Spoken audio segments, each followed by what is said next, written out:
Okay, welcome everybody. My name is Matthias Risse. I'm the director of the Carr Center for Human Rights Policy. Welcome everybody in the room. Welcome everybody who will be watching this on the screen later. It is my pleasure to be here with Governor Asa Hutchinson, former governor of Arkansas, currently an IOP fellow. Let me just say a few things about Governor Hutchinson, and then I'm going to outline the strategy for this conversation. So, Governor Hutchinson was elected as a representative in the U.S. House in 1996. That's to give you a sense of the places he has been and the work he's done. He was appointed as administrator of the Drug Enforcement Administration in 2001. He was appointed as the head of the Border and Transportation Security Directorate under the Department of Homeland Security in 2005. And then was Arkansas's governor from 2014 to 2022. Announced his candidacy for the presidency of the United States in 2023, and then suspended that candidacy after poor results in Iowa, and that was a result that was widely interpreted as a strikingly strong rebuke for his refusal to commit to supporting Donald Trump, even if criminal convicted, and also for his simply acknowledging that the last presidential election didn't go the Republican way. So pretty striking the extent of the rebuke in that campaign. And so for that reason, Governor Hutchinson basically was the last person to leave the presidential race who actually accepted the Republican defeat a few years ago. I would also say one kind of charming thing that I noticed, Governor, you and I almost share something, namely a date of birth. Yours is December 3rd, mine is December 4th. So it's not quite, but you know. That makes me older, doesn't it? Yeah, that's yeah. Somehow we both benefit from that. Yeah. So I'd like to just, so in terms of anticipating this, so you know, just as I was thinking about what to ask the governor, how this conversation would go, and thinking, okay, what's on my mind, in a way, is probably what's on a lot of people in liberal Massachusetts' mind about this particular Republican. That means we're going to have some really great overlaps here, and you know, in terms of commitment to truth and you know, a different way of being a conservative. But then there's also some other topic where you know the liberal Massachusetts position is very different from various things that you have stood for as a governor, especially also various bits of legislation in the LGBTQI domain. So and I cleared this with you yesterday. That was okay to cover the whole territory. So, but let's let's start with some. Maybe just let me hear your voice and get used to your, you know, charming Southern accent. So I noticed in my own research about you in recent days, you come from a political dynasty, a lot of politicians in your family, and then also some people in your family who don't care that much about politics at all, as you just explained to me. So what's the political profile of the Hutchinson dynasty that you relate to? Well, first of all, it's good to be with you, and thanks for this opportunity. I'm looking forward to questions from everyone that's here. And, you know, my background, my parents were independents. They didn't really drive a Republican or a Democratic message. They voted for the person. And so we really grew up in a voting family, but not that engaged. My dad was a farmer. My wife Susan's here, and her parents were high school graduates. One, I know they didn't graduate from high school, but they're close to it. And so we came from very blue collar backgrounds. And I was the youngest of 6 children. And so my brother and I, you know, number 5 and 6 in the family, we were engaged in politics. And everybody else was normal in the family. They weren't. But my brother and I, Tim, was elected to the United States Senate. I was elected to the U.S. Congress. And we're the only brother combination in the history of America that was elected simultaneously to the House and Senate. And so a little bit of family history there. As governor, I got in-laws, the Hendrons, that were in the House and Senate, State House and Senate, and there's a lot of relatives there. But we were motivated early on by having a competitive political system in Arkansas. Believe it or not, Arkansas, of course, now is red. But when I entered the political arena, it was a very, very blue state. Bill Clinton and his dynasty was leading it, and we were blue up until 2014 when I became governor. And it was a total switch, and now it's as red as can be. And so I've been engaged in the political arena for some time, and very grateful. I had parents that taught me some good values on the farm that stick with you. Okay. So, as the person who made Arkansas red, how happy are you with the particular way in which Arkansas is red these days? So that's as a state that Trump is 100% secure to win. Is this the kind of republicanism you try to bring to Arkansas? Well, you'd have to look at it carefully. I mean, whenever you look at uh, the Republican Party in Arkansas, when we've lowered our income tax rate to 7%, down to 4.9% while I was governor. Whenever you look at the fact that we created 100,000 jobs, it's the private sector that did that. Whenever you look at shrinking the size of state government under my leadership by 3,000 workers, not by firing anyone, by making it more efficient, where we raised teacher pay, and we led the nation in a comprehensive computer science education program in our schools. So it's focusing on education. It is growing the private sector of the economy, limiting the growth of government. Absolutely. These are things that did not happen under 100 years of Democratic rule. And in fact, we had no savings account. For 100 years, the Democratic leadership forecast what the revenue would be and then spent every dime to that revenue forecast. And there was no savings when I became governor. Whenever I left, we had $3 billion in the savings account. So, yes, I think that just reflects good Republican leadership. Now, sure, I'm not happy with Trumpism today, and where the party has now been defined by Donald Trump, that has changed from my Reagan Republican Party, which Reagan appointed me as the youngest U.S. attorney in the nation at the age of 31, and he was a model for me. I liked his conservatism, his brand of it, and Trump has hijacked the Republican Party and excluded many that are more traditional conservatives, like the Bush, like the Reaganites, and so yeah, it's different. So I'm worried about the Republican Party today. Yes, and we've invested in it. I'd like to see it redirected to where it was a true conservative party versus simply being a Trump personality party. Yeah. So let's stick with the conservatism topic a bit longer. So, if you speak to Harvard freshmen, and we just met one, so I know you do speak to Harvard freshmen. So, how do you present conservatism to the youngest on our campus as something that they should join?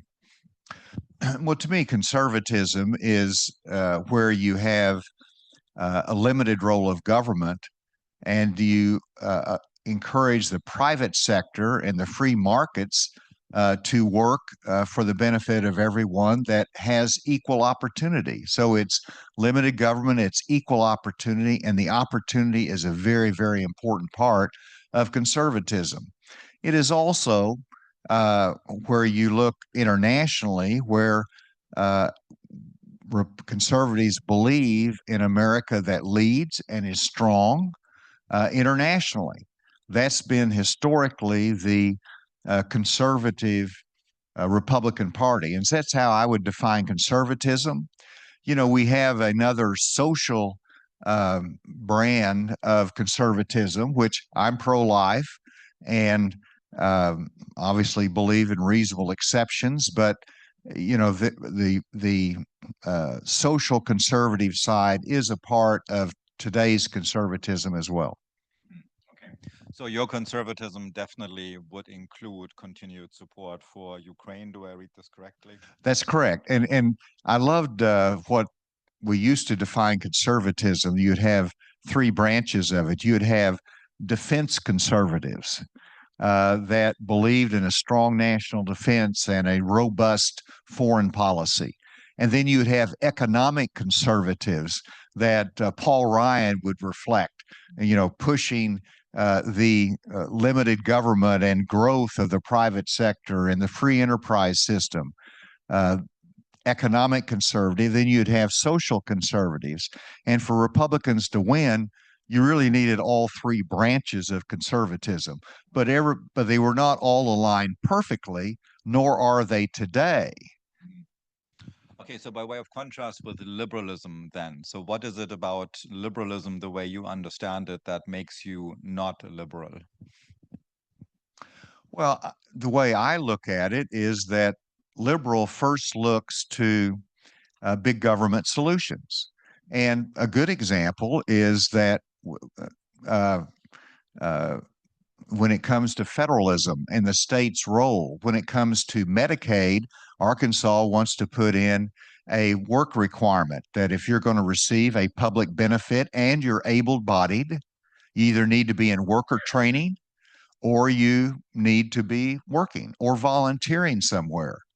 But the Biden administration struck it down. To me, that reflects a liberal view of the role of government. It's a bigger government approach. Whenever we were looking at getting out the vaccines, we have a channel to get out vaccines. The Biden administration, they saw that the federal government had the key role and they were worried about equity. And so they used the government to make sure that they use their channels to get the vaccines out versus relying upon the states. Those are some simple explanations. I'll give you one difference. I think it's a difference. We had a challenge when I became governor that we did not have enough foster parents in the system to take care of our children that had been subject to abuse or neglect.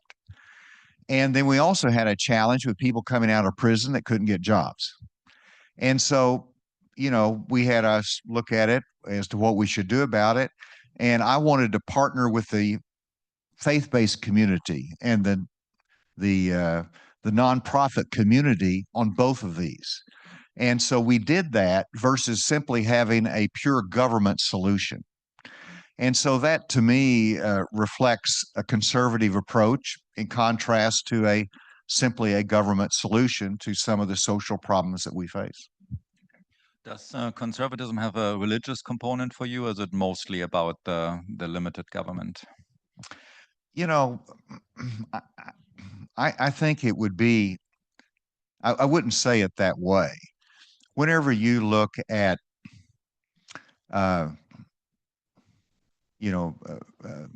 Friedman, who wrote about the Free Society, when you look at Jack Kemp, these are economic conservatives, which is really the core. But whenever you look at the limited role of government, you look at checks and balances, you look at freedom. You look at freedom for us to grow our businesses and for us to run our lives.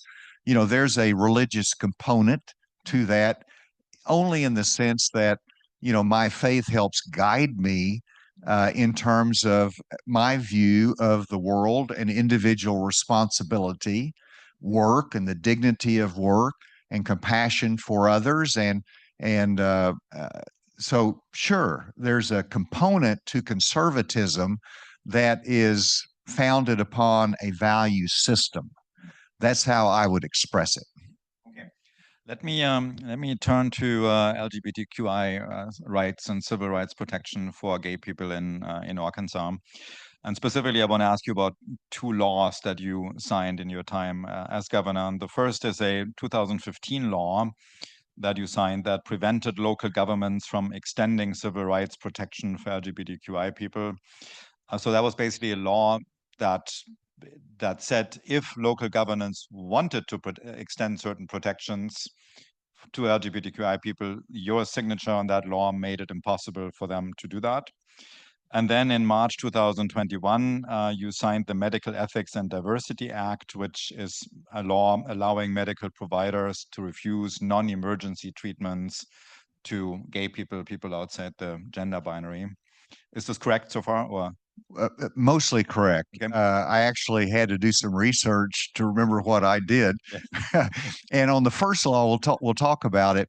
And the only distinction is that I didn't sign it. I allowed it to become law without my signature. Yeah. And so in Arkansas, believe it or not, you can override a governor's veto by a simple majority vote. And so it's very easy. Whenever I see a bill coming to my desk with 60 or 70 votes or 60 or 70%, obviously my veto is not going to help any.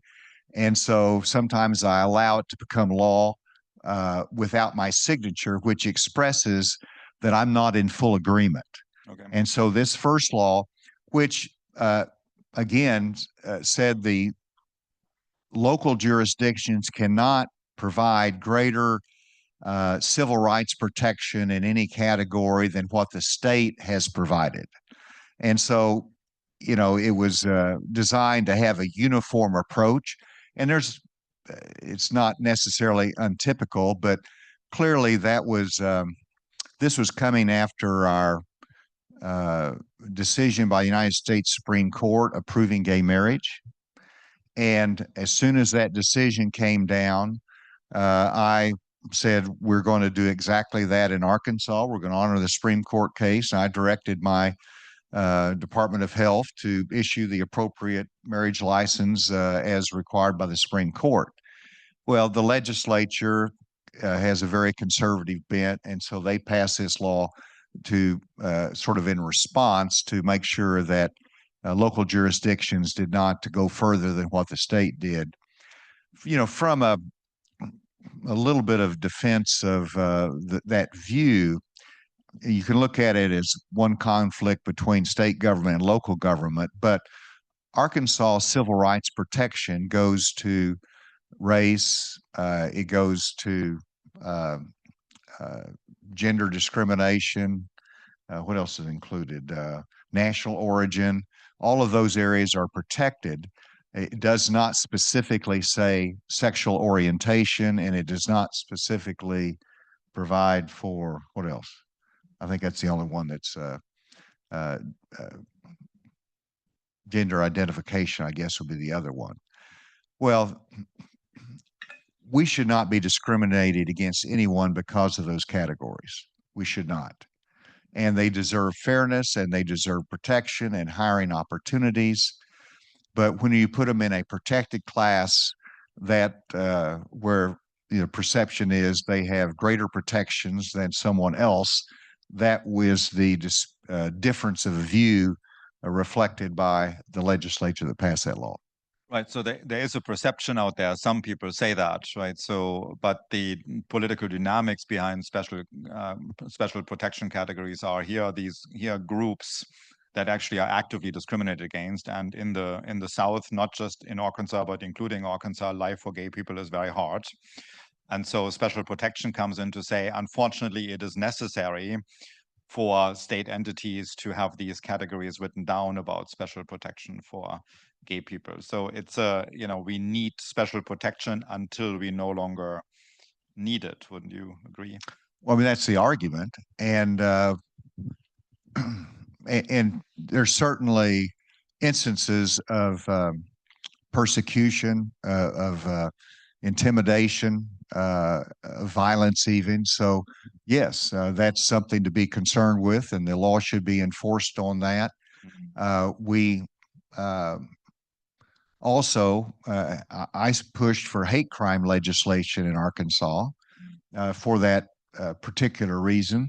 And we actually did pass a hate crime legislation in Arkansas, not as strong as what I wanted, but it illustrates that we want to have a recognition that there is violence that's targeted toward particular groups. And if it's based upon hate, then it ought to have a higher level of punishment. What about the medical law? So basically, this law makes it possible for a medical doctor to say, you are a gay person, unless this is life-threatening, I decline to treat you. Is that okay? That's right. And I did sign that into law. And I did it, first of all, it came up like 4 years previously. And my Surgeon General, who I appointed to that position, he reviewed it and he said, this is not a good balanced law. It goes too far. And so we pushed back on it, subsequent to that in additional legislative sessions. That law came back. It was modified, and my Surgeon General said it's good. It should be fine, and so I signed it. Now, on the specifics of it, whenever you look at, I think it's a tradition of our country, whether you're Catholic or whether you're have other religious convictions, you should not be required to perform non-emergency services that violate your conscience. And I think that's fundamental in a society that regards religious freedom. And from a medical doctor standpoint, if someone comes in an emergency treatment, they should treat them. That's the Hippocratic Oath, and they should do that, and that's required by the law. And so I think it's balanced, and it has not been struck down as unconstitutional. And I'm not aware of any instances in which someone who needed care was not able to obtain that care. And I have to say, related to that, I got a lot of grief for this, but as a conservative, I vetoed the bill that prohibited care for transgender youth or those that were going through gender dysphoria. And the legislature passed a law prohibiting any type of medical treatment for them. I would have signed the law if it had been limited to prohibiting permanent change of a minor, because they're just too young to make that decision that's permanent. For example, transition surgery. But this bill went too far and included restrictions on routine health care and taking that decision away from parents and put it in the hands of the government. I vetoed that bill. It was quickly overridden by the legislature. It's now being tested in court. And I got a lot of political flack for that, but that reflects at least as conservatives, we should have a discussion what is the role of government in invoking itself in these issues of healthcare that have been historically handled by parents or handled with the medical community. Let me ask you one more question in this context. So let's say your candidature had progressed further. So let's say you would have been among the last 2 or 3 Republican contenders, and then I love your dream world. I hope I was mostly thinking that might have been your dream world. So I'm joining for a moment. Yeah. So let's say, or even let's say you would have been the Republican contender. It's really mostly about what happens next then in my dream world here. So let's say we're in Atlanta, and there's Atlanta being a swing state, Georgia being a swing state, Atlanta being a city with a mixed conservative local and fairly national cosmopolitan populations all there. And so a local LGBTQI activism group with deep pockets that could have been sponsors. So they were interesting voters in an interesting state. They would have invited you to give a presentation to them. How would you have pitched to them why you would have been a good president for them? Would you have accepted that invitation? Would you have avoided that, or would you have accepted it? And if you would have accepted, what would you have said? I would have accepted it, assuming that it was a good civil discussion and respectful, which I think it would have been. And so, yes, I've don't hesitate to speak with groups that I'm trying to win their support. And the case that I would make is that you want to have the opportunities that everybody else has in society, and I want to do everything I can to make sure that's available to you, and that your freedom of choice is respected, and that and I'm sure there'd be questions about every bill that I've signed, and I would articulate my answers as I have done here today. I think it's important to be honest and straightforward. And I'm happy to defend my record. I think some of it has been very supportive of that community, and some of it they wouldn't be happy with. But they're also concerned about a whole host of other issues in life, like security and making sure that crime is not running rampant and that they're protected. and that they have the freedom economically to advance in this society. So I would make that case just like I would any other group. Okay, let me ask you about one other policy domain, and then I'm going to open up for Q&A. There was a school shooting in Nashville, Tennessee, and after that, as we often have, there's these debates about should we have armed guards in every school. You took a stance on that at that moment, and you actually advocated for that, for the placement of armed officers in every school, which is something also Donald Trump is supportive of. But for many people in liberal states would go the other way, where people say, well, you know, really, we don't need more people with guns standing around places because the presence of guns tends to make everything worse. We need to make sure that there's fewer guns in society, especially the usual suspect guns for mass shootings. Do you really think this is a good response to school shootings, to bring more armed people into schools?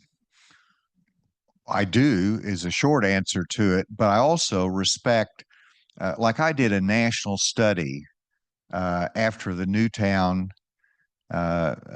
terrible tragedy. I did a national study. I brought in Secret Service, former federal law enforcement, educators as well. We looked at LA, we looked at Philadelphia, we examined all the schools, and we made recommendations on how we should better protect our children. And it was very comprehensive. But I looked at Philadelphia, the city of brotherly love, and they had magnetometers before you would go into the school, but they did not allow their school resource officers to carry firearms. And so that's a solution, and they have that right. So I believe in local school districts determining what is the best way to protect the children in school. And LA had similar differences. In Arkansas, you look at that in many rural areas, I do believe it is a best practice to have a armed response capability if you're going to have an active shooter come into the school. And the first opportunity is a school resource officer, which is a trained police officer. And yes, I think we need to have more. And I think the studies actually indicated that when they're in the school, it's a deterrent fact. And also, they're able to take down the shooter when they're properly trained in a quicker fashion and save lives. If they cannot afford a trained police officer there, we have school commissioned officer, a volunteer. It could be an assistant coach that had a background in the military, felt comfortable with firearms, went through the training, and they would be commissioned and allowed to have a firearm in the school because the school can't afford school resource officers. And so multiple different layers of response, but we also recommended better mental health counseling in the schools.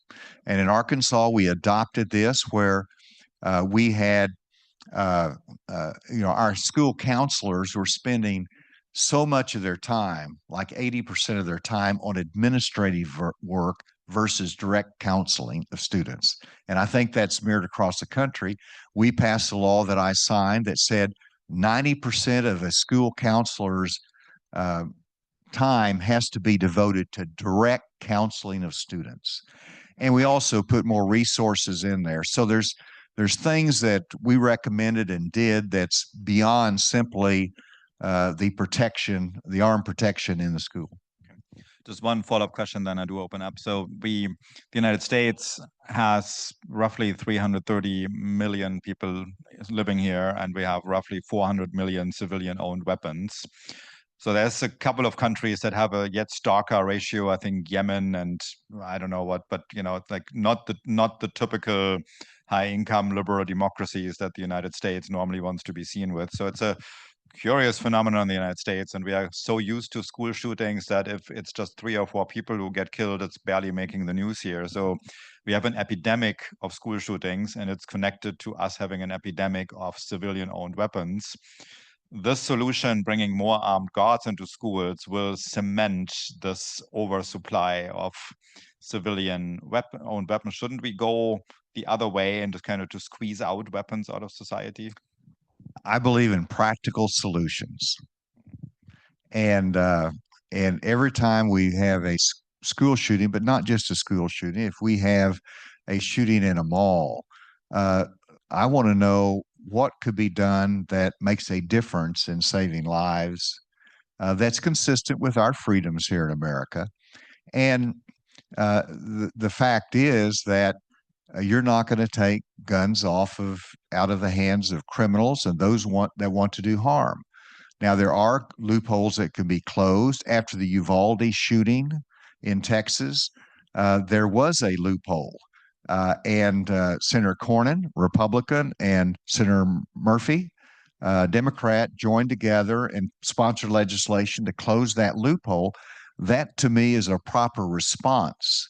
So we're not going to take guns out of the hands of criminals here in America, except we certainly can put them in jail if they're a felon in possession of a firearm, and we can keep them.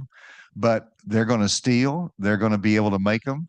They're going to have them in their hands, and we have the Second Amendment. So as long as we have the Second Amendment, and I'm not for changing that, we're going to have to take the steps that protect our businesses, protect our communities, and communities will approach it in different ways. We also have to address the mental health challenges that we have in our society.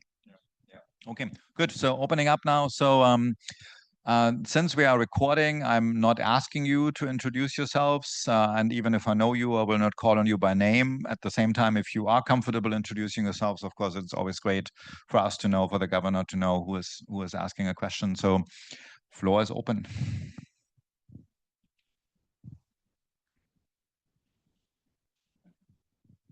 Yes. I'll just go ahead and ask the elephant in the room about the election coming up in a couple of weeks. How do you think it's going to go? And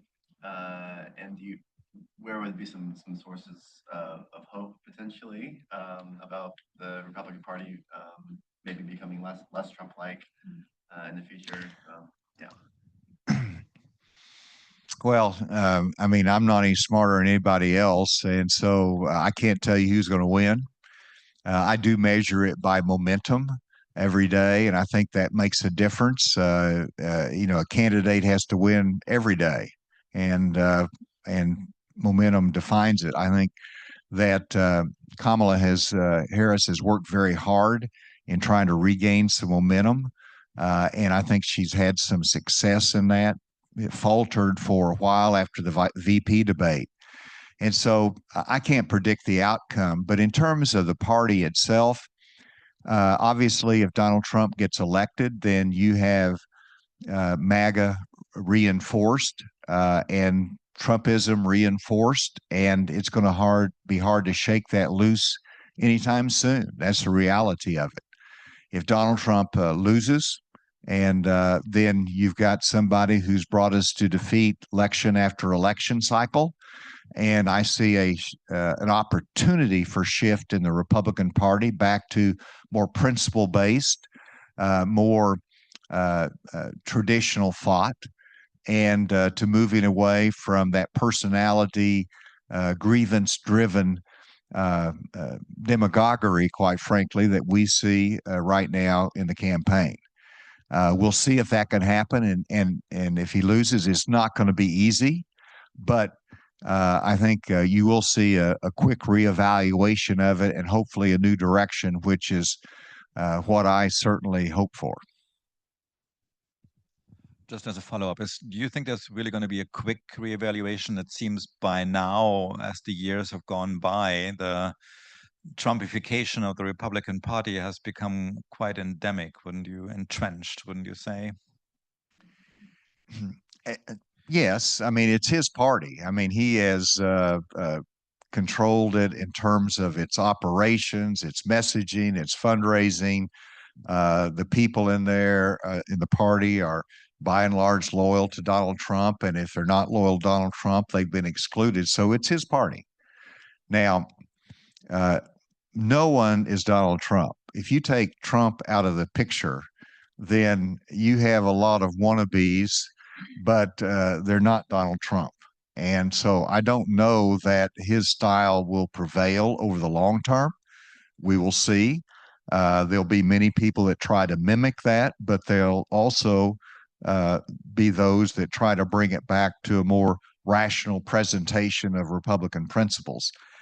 The key opportunity after the general election, once it's decided, and if Donald Trump loses, would be for the election of the new RNC chairman. That comes up in January, and that's the first test, and that's the first opportunity to say we need to go a different direction. So that's what I would be focused on. Once that election is decided, we need to have a new direction, and that's the first opportunity. Yes, please. Hi, Senator. My name is Monik. I am a mid-career programmer, and I am from Nepal. So looking at United States currently from outside in, it seems like the country that was once the bastion of democracy is slipping in its democratic index. It's not just us foreigners, but I think even democracy indexes by experts around the world are viewing the United States as, not as partially free to some extent. What are your views on that? Do you think democracy in America is at a threat? And if so, how do you get back to becoming the country that, as it was envisioned as this shining city on a hill? Yes, yes. Fond memories. First of all, I certainly share your concern. I've returned this last month. I was in Germany. I was in France. So I heard the European delegations express their concern about the election and the direction and the leadership of America. And I will balance that with the concerns, though, with the fact that America has been counted out before. We've had some tough times. When you look at times of division in our country, I just in my lifetime have lived through the Vietnam War, that we came back unsuccessful and divided as a country, the civil rights era, protests in the streets, riots on college campuses. And so we've been divided before many times. The difference today is that we have leaders that are not trying to be above the division and say, we need to come together. We've always had leaders that have bridged the divide. But today we have leaders that are furthering the divide and making money off of the divide and bringing out the worst of our instincts versus the best of America. And so it's all about leadership. It's about, how they lead our democracy. So elections make a difference. And I think America's democracy is strong. It's just not with the lack of a peaceful transfer of power. And in 2020, it called into question our greatest hallmark of our democracy. And I think it'll be tested again this cycle. And I'm hopeful that we will showcase once again what we are about in terms of the transfer of our power.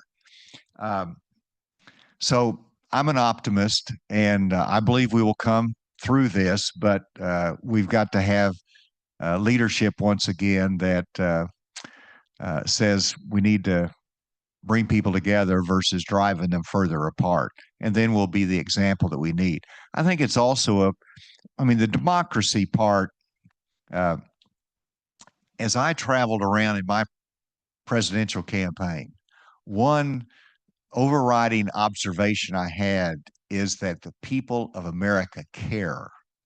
They care about our democracy, our future, and the election. And I think that's demonstrated. And that's a pretty good sign of health. And they also believe their vote matters and that it can make a difference, and elections make a difference. And you contrast a lot of countries that they might have votes, but they don't make any difference. And so we do make a difference there. So stay tuned. I think we're going to regain our footing, and hopefully not just our footing as a democracy, but also our leadership again across the globe.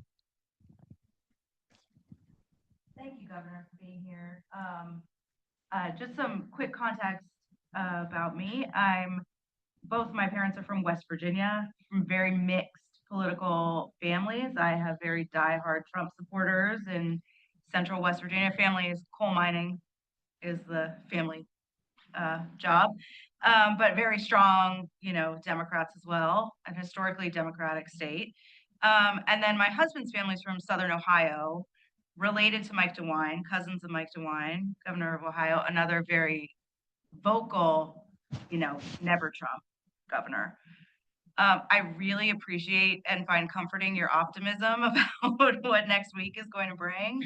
And I really hope that you're right, that we do see a future return to conservatism the way it used to be, in a Republican Party that looks more like the Republican Party that we used to have. But what happens if he wins? Like, what, if you're willing to share, like, what are you gonna do? What do you and Mike DeWine do to lead the party if Trump does win? Well, if he wins the election, then the big question is who's going to control the House and Senate. And I would expect we have a divided government, whether Vice President Harris wins or Donald Trump wins. And if we have a divided government, then the choice is whether they're going to work together or whether we're going to have gridlock again. And I try to think ahead as to what a Donald Trump presidency will be like in a second term. And I think that you will see him being very transactional, as he is want to be. Instead of the international community, he's going to deal one-on-one with our foreign counterparts and do bilateral deals. And he'll have friends and he'll have enemies. I think that he'll actually be successful and not helpfully successful necessarily, but I think he'll end the Ukraine war. And that gives Putin a victory. And it'll be a short-lived calm that he will claim as a victory. But over the long term, NATO is weakened. Russia is still a threat, and Europe is still threatened. The Middle East, and I think this is where one of his advantages are. He comes across, dictators look at him as a strong person. Mm-hmm. And therefore, they have, I think they're going to try to do their mischief before the election and during the interim. But I think he has a chance of ending some of that mischief. And I'm not for Trump, but I'm saying that those are some of the things that I see that he can be successful in. I think the great fear is, from my standpoint, he's going to add more to the debt. He's already in his campaign promised so much. What was the Republican Party do? I'm hoping when it comes to Ukraine, when it comes to Trump's isolationist policy, that we'll have Senator John Thune, we'll have Senator Mitch McConnell, we'll have Senator Carr-Ryan and others that'll be pushing back even on a Republican administration whenever they want to move to isolationism. Tariffs is a problem because he can isolate America economically by a stroke of his pen. Congress has given him authority to raise tariffs in certain amounts. And so I think you're going to see him exercising a great deal of executive power very quickly. Mm-hmm. Now, I'm sort of, this is all tape recorded too, so you're going to get to look at this down the road and see. Anyway, I better stop there. I'm Tara Parrish from the Mid-Career Program.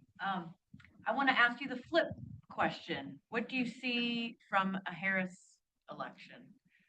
What concerns you as a conservative, and what happens? Well, here again, I think she has an incredible opportunity, and my sense is that she might be this person who is a Bill Clinton president who had a Republican Congress led by Newt Gingrich, and I was there, And Bill Clinton said, let's get some things done. And Newt Gingrich says, yeah, let's get some things done. Let's fight publicly, but let's get some things done. And that's the last time we balanced the budget in our country. And I do believe we'll have a Republican Senate. I believe that Kamala Harris is practical enough to say, let's see if we can get some agenda items done and reach an agreement. And I'm hopeful that that will be the case. I think the Democratic Party, through the course of this, has moved more conservative in terms of border security. I hope that we can pass the border security bill that was killed before. The big question with Kamala Harris is whether she's going to yield to the progressive wing of the party or move toward getting things done with a Republican Senate. And I'm somewhat optimistic based upon how she's campaigned. And whenever she gives her speech at the Democratic convention and says we want to create an opportunity economy, those are Republican words. It's a Republican Jack Kemp opportunity society message. Some of her policies doesn't back that up, but I think there's an opportunity. The biggest worry I have is a regulatory state. That Biden is not, he has empowered the regulatory state. And I'm afraid that Harris might do the same. And that's worrisome to me in terms of the growth of our economy and giving us the freedom we need to grow. My name's Connor, and I'm a student at the public health school. During the last year of your term as governor, Arkansas had the 10th lowest overdose rate, and then more recently, provisional stats said they had the 10th greatest decline in overdose deaths. So, based on your time as DEA administrator, then as governor, can you talk about what you think Arkansas did well in addressing the drug crisis? Thank you for asking that question. And the answer is we recognize it's a problem. We had a lot of overdose deaths. And I actually appointed a drug director, it's our equivalent of that, who coordinates our response to overdose, addiction challenges, and the funding that goes with it. And he really did a good job of working with the medical community, working with the nonprofit community, and the addiction counseling community. And of course, as governor, we put more money in drug treatment courts. We put more money in addiction counseling. We tried to have more wraparound services. But one of the things that all made a difference, and one of the things that also made a difference, is we tightened up our prescription drug monitoring program, which limits the opioids that a doctor can prescribe to a patient. And we were one of the, the high opioid prescription states, and we've reduced that, and that certainly made a difference in the addiction side. I think it saved lives. And then finally, it's Narcan. We put Narcan in the schools. We put Narcan in the back of every police vehicle. We have them in our pharmacies. It's available to parents, and that saves lives as well. Hi, I'm an international student and EPA program student in a high school. My question is, what's the life of international students going to change if Donald Trump's going to win or Kamala Harris going to win? What's the biggest change we're going to experience? Well, first of all, I believe in the international student exchange. I remember whenever I was in the Bush White House, President Saakashvili of Georgia came in, and the president was tied up.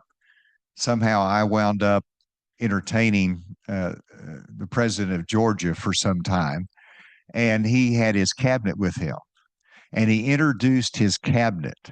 This is the Minister of Education. This is the Minister of Commerce, et cetera, et cetera. He introduced every one of those by the school they attended in the United States of America. Does that not say something about the value to America? And so we need to recognize the importance of it and make sure we continue those international exchanges. I'm very concerned about the crackdown on immigrants coming to our country impacts the international students as well and the access to visas. We've got to have more voices that recognize the importance of it and to be able to continue that. So, coming from Arkansas, where we have the Fulbright program and the Fulbright scholarships, we believe in that, and hopefully that will continue. And I think there'll be a number of voices that will enhance that, hopefully. But I have, before I became governor, I had some of international visa practice, and my son has taken over some of that. But businesses are having a hard time getting visas to bring in the foreign experts that we need to grow our businesses here. So we've got to be able to balance that better.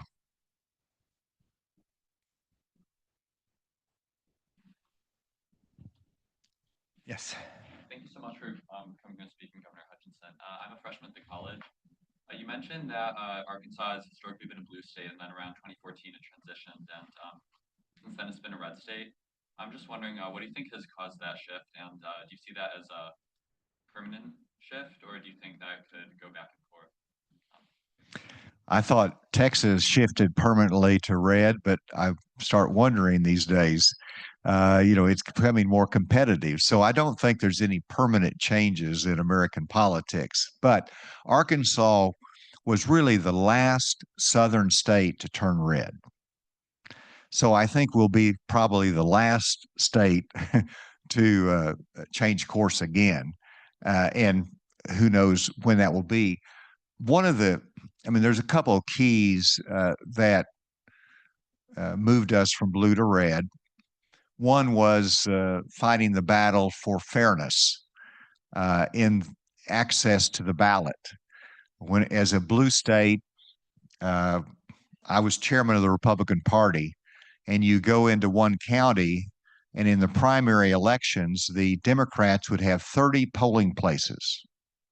We would have one. And so you'd drive 30, 40 miles to vote Republican, and you had easy access to the Democrat side. And I filed suit on that. I won. Denial of equal access to the ballot. We got it changed, joint primary. So the structural changes can make a difference in terms of the political party. So a structural change really set the foundation. And then it was the National Democratic Party moved so far left during the Obama administration. That's a perception, and we make that case, that the Southern Democrats that were hanging tough in Arkansas shifted to the Republican side.